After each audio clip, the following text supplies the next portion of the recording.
keynote of the day. Here's the story.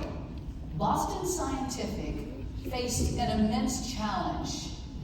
They needed to train 1,100 users on a tight, non-negotiable timeline.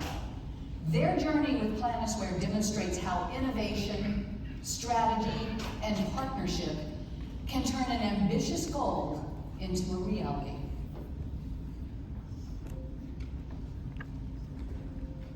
Please welcome to the stage Boston Scientific Senior Business Process Manager, Ashley Perez.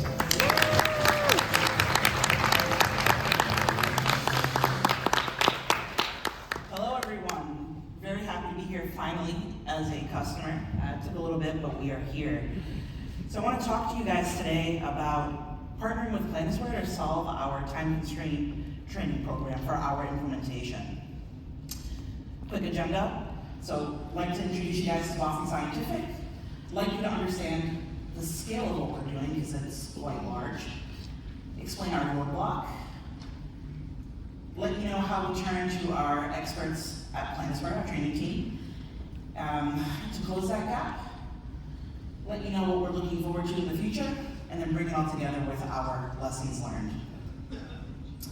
So first about Boston Scientific. So I'm very proud to work for Boston Scientific. It's a company that we put our patients first. Our patients are at the forefront of all of our innovation, all of our hard work. We aim to make meaningful change in their lives. So by the numbers, in 2024, we have about 53,000 employees. About 9,000 of those are in scope for our plans for implementation in the R&D organizations.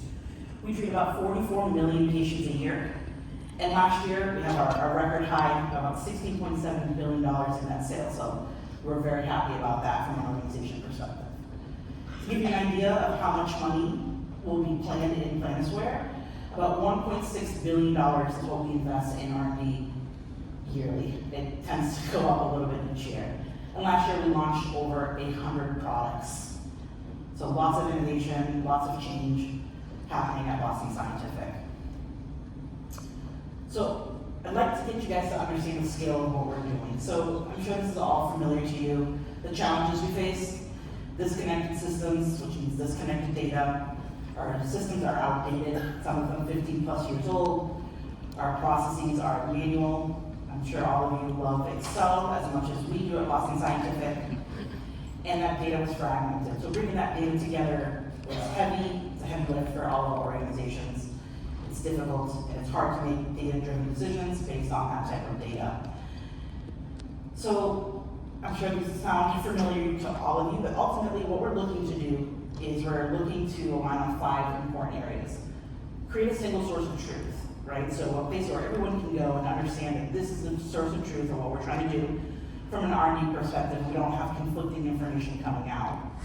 Improve our decision making, right? Understanding what different variables go into making our different decisions, whether it's launching a product, bringing our product into our portfolio, moving products from our portfolio, making the right decisions using data.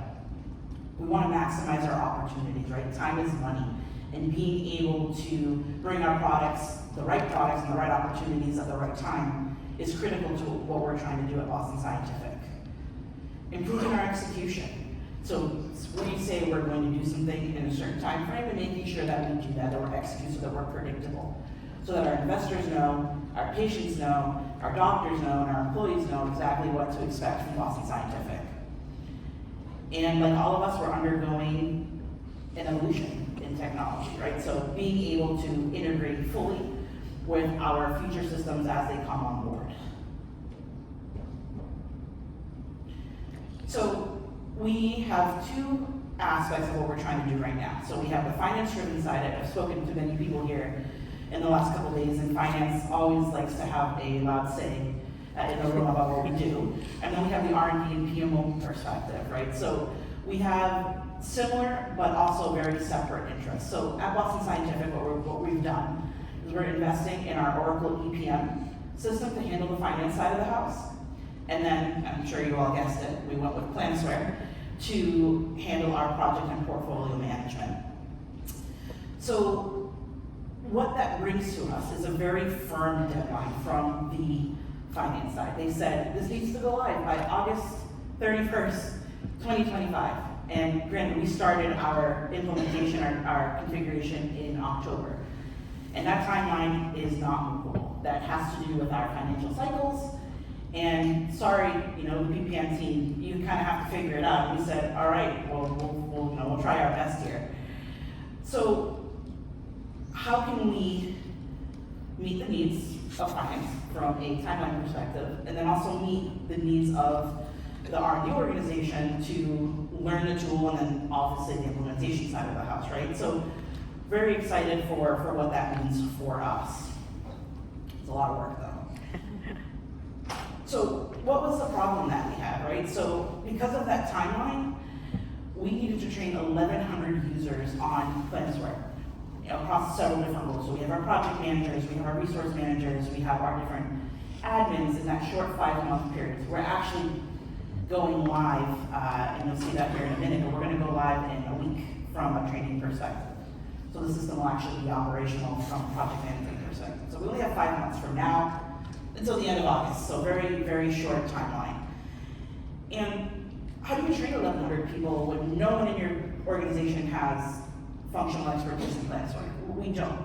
I certainly don't. My counterparts don't either, but that's okay. So we're trying to figure out how do we train these individuals to the level that's necessary to have a successful implementation. The system can be great, but if we don't train people adequately, we don't manage change that goes along with that training, your implementation will fall flat, unfortunately. So we know exactly how important it is to train appropriately, right? So we don't have the knowledge of PSC. So what are our options, right?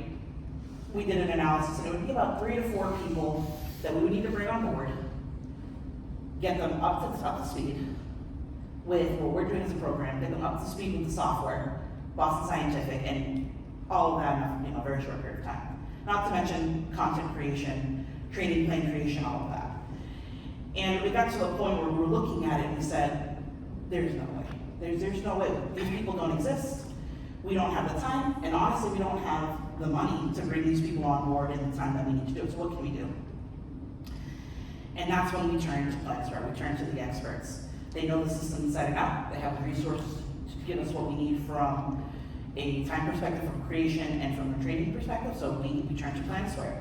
So we have a great partnership with Planisware. So we said, hey, makes sense. Let's extend that partnership, right? So it solves both the time issue because we have less need to ramp up the resources in the system, and also what we're trying to do because they've been integrated with us all along.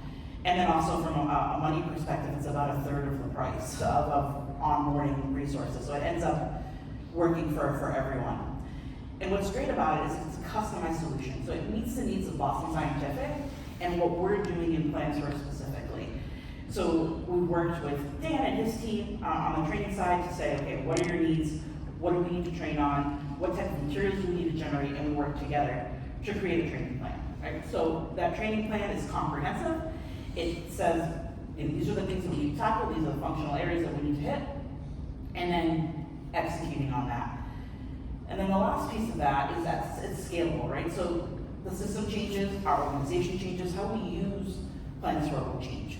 We want to make sure that what we're doing now will also help us in the future so that it's scalable. So, looking forward, so in 2024 and into 2025, so November to March, that's when we created all of our instructional guides, all of our materials. So a big shout out to Dan and team for that. Thank you so much. It's been great. We have walkthrough videos, we have presentations to serve as our knowledge repository for our users after they get their initial training and after our go live. And then April through June, so starting in 1 week from now, very short week from now, we have our first division going live in the project management module. So we did do kind of a split. We started with our project management module first. That's the foundational area of the systems. We want to make sure our projects are in there and they're accurate. So things that we'll be training there, we'll have instructor-led facilitated training. So that's timeline management, risk management, scenario planning, demand and cost forecasting, contract management, scheduling, things like that. It's about 400 trainees. Then from June to August. So once our resource management module is up and running and configured, that's when we'll go back to the instructor-led facilitator training on named resource allocation. So it's something that we do much to the dismay of our implementation partners, but that's what we do at Boston Scientific, managing supply availability, and that'll take us through the end of August with about 1,000 trainees. So our hopeful future result, all 1,100 users will be trained adequately, in time, and that will be migrated and ready to go for our annual operating plan period, which the first draft of that is at the end of August. So bringing it all together, right? So what did we gain from this? So we were able to eliminate the need to hire those FTEs. We avoided an immense learning curve, both from a Planisware perspective and from a program perspective, because our program is incredibly complex. We were able to effectively and efficiently spend our budget in a way that will be as meaningful as possible. And lastly, it freed others, myself included, to focus on other activities having to do with the implementation. So we're able to redeploy people in areas that would make them as effective as possible. And with that, do we have any questions?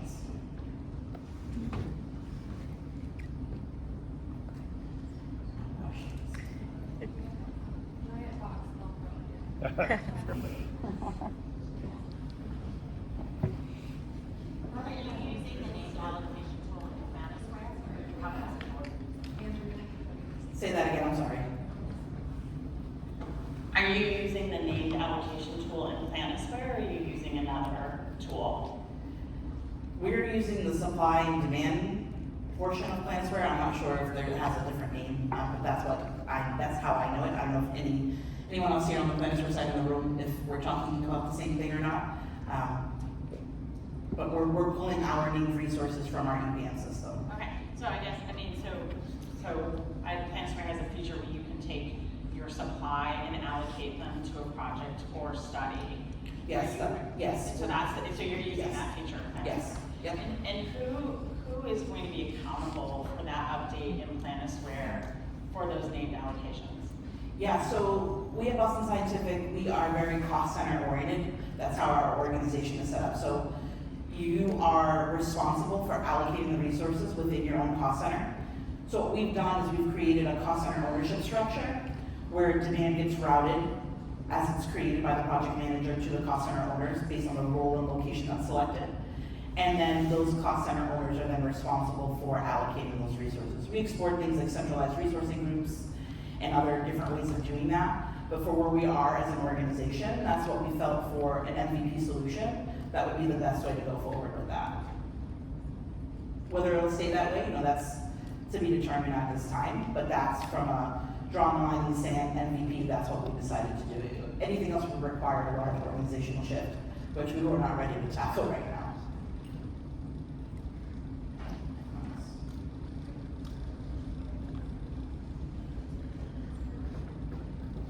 Good morning. Very nice.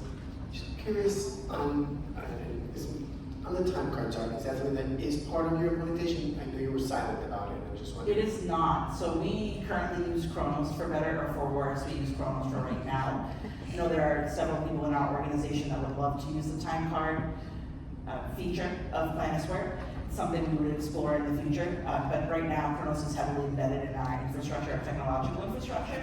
So it's where we are right now. So we will receive actuals and other reporting capabilities from Kronos that will flow into Planisware for right now. But it is definitely on our roadmap to explore. And last question. Can you share a little bit about, I saw you started with the project planning piece and the plans. Can you, whatever you can share, if you feel comfortable with, what does that planning piece look like? Because it's amazing, you're 100 products, I can't imagine something like that in the pharmacy world. So just... Yeah, so in the med device world, from what we're doing, we have 8 different divisions. They span from pacemakers to stents to brain stimulation devices. We have a very wide portfolio of devices, so each division operates as its own business. So from our perspective, it's getting all of those initiatives in the system, making sure that their schedules are there, their activities, their milestones, making sure that they're accurate, because at the end of the day, that serves the basis of an accurate financial plan. So once we do that, and we're comfortable where that is, and we wait for our EPM partners to deliver what they need to deliver, now we can move into our resource management module. That's where our integration dependencies are. So we said, how can we move forward without the integrations that are needed at the end of the day, without those being built? So we decided with the project management module, that would be a logical first step, and it's really important to get that right. So we're putting a lot of focus and time on that side of the house. Does that answer your question? Yes, thank you. Anyone else? I just had a quick question about what is the size and scope of the resource pools that you'll be allocating? Sure. It's about 9,000 people across all of our, what we call big R&D, so it's our clinical organization, our regulatory organization, and our development organization. Now, there are other functions that support those three functions, but they are out of scope for our MVP. So part of our roadmap is how we holistically bring in our non-R&D resources that do in fact contribute to our project. So it's about 9,000 people, and that's increasing, I feel like, every day. I don't know if you can comment a bit more on the integration with Oracle. Is it part of the implementation? To which extent the two systems, Hemisphere and Oracle, will be integrated? How they talk to each other? Yes, Is it manual or? No, so it's a major part of what we're doing on our implementation.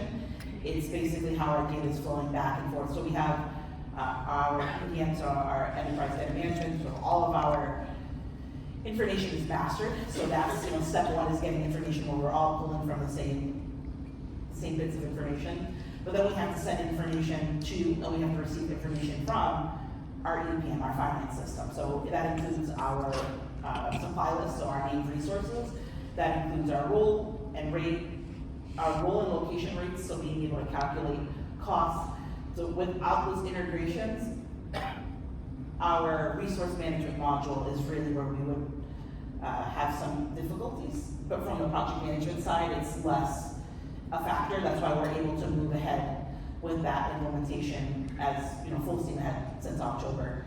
And then we save the best for last, which is our resource management and our integrations as well. What else? We have a question back here. Hi, thank you for the presentation.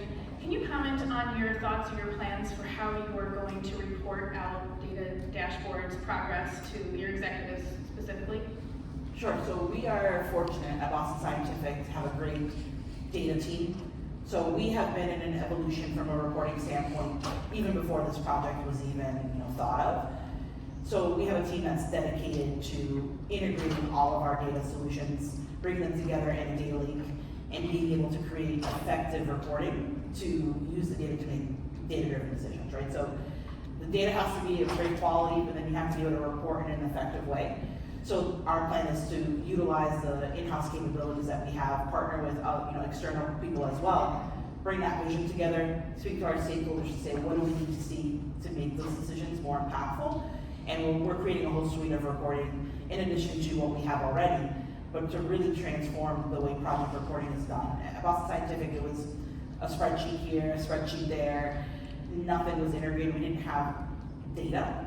Everything was super fragmented. So being able to bring that together, create views that can drive decisions, that's what everybody I think is most excited for. So that's why it's important that we get it right? That our implementation goes smoothly and that our users are trained effectively so that they can produce high quality data.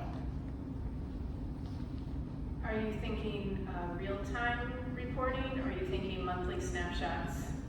Sure, so if you talk to our implementation partners, they say there's no such thing as real time. But depending on what it is and when it is, so for example, we're in a forecast cycle, we'll be connecting to our financial system multiple times a day, pushing data, pulling data back. If it's off cycle, it may be once a day, it may be once a month, depending on the data source. But from a reporting standpoint, where we can get it as real time as possible, especially on the project management front, that is our intention, is to have the data be as live as possible. For some sources of data, that's not possible. Actuals, for example, those come in once a month, so that's not really possible, but what happened, what do our schedules look like today? What does our project health look like today? those types of, KPIs, we can definitely pull those in on a more real-time basis. And we want to. Anyone? Thank you everybody for your time.